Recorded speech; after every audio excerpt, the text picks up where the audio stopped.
He is more than you could ever need. He's more than the eye could see. I don't deserve his love, but he's always been there for me. You see, Jesus met me when I was at my lowest. And if you don't know Jesus, know this.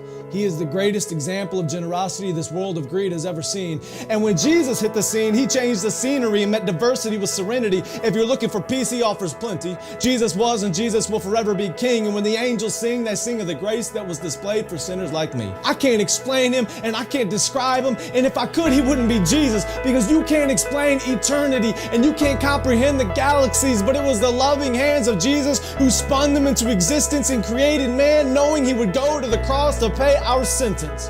There was a certificate of judgment with a period after the sentence, and we were sentenced to death long before he said it is finished. He is a father to the orphan, a shelter for the homeless, a hiding place for the abused, and an anchor for our storms. He stormed the gates of hell and came out on top, and the power of his gospel cannot be stopped, even when the world tries. And they try a lot. He traded places with Barabbas and became the catalyst of missions across the world, covering every portion of the atlas. If you're in need of rest, I know of a mattress. If you don't know Jesus, your future is tragic, but he gladly embraced tragedy so we could live in his presence of majesty. His presence is presence, and it's his presence that presents preciousness to a world of peasants. He is far from pretentious, but still loves those who are. He is the light of the world and hung the stars. He brings the dead to life and delivers life to the dead. He took a crown of thorns on his head so we could put crowns at his feet, and I can't wait until I get to kiss his feet that were nailed to a cross for me and for you and for every person around the world. He loves the world, and I love his word, because the word became flesh, and in his flesh he demonstrated the word to the world. He is an example to every boy and every girl. He is a lover of black people. He is a lover of white people. He is a lover of the unchurched and the assembly under the steeple. He doesn't see the believers' failures, but still takes time to celebrate their faithfulness. It's the power of the Spirit that enables us and gives us boldness when the world labels us. And if you want to label me, please call me a Jesus freak. And if that freaks you out, good. Because it's better to be good with God than to fight being misunderstood by a world that could never understand.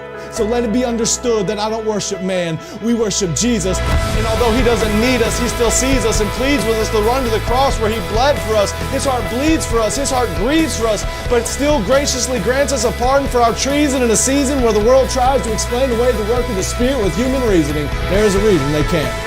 Because the Spirit is like the wind, and the wind cannot be seen.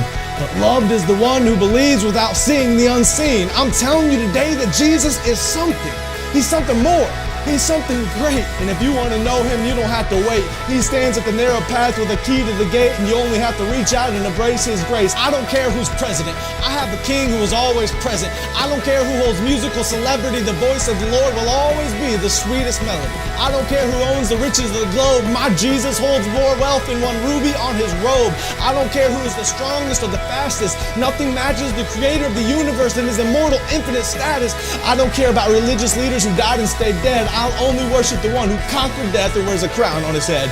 His name is Jesus, and I'm telling you, he's something. He was faithful yesterday, and he is faithful today. I can feel his presence whenever I pray, and when the time comes for me to fade away, I'll remember the day I heard him say, "My name is Jesus."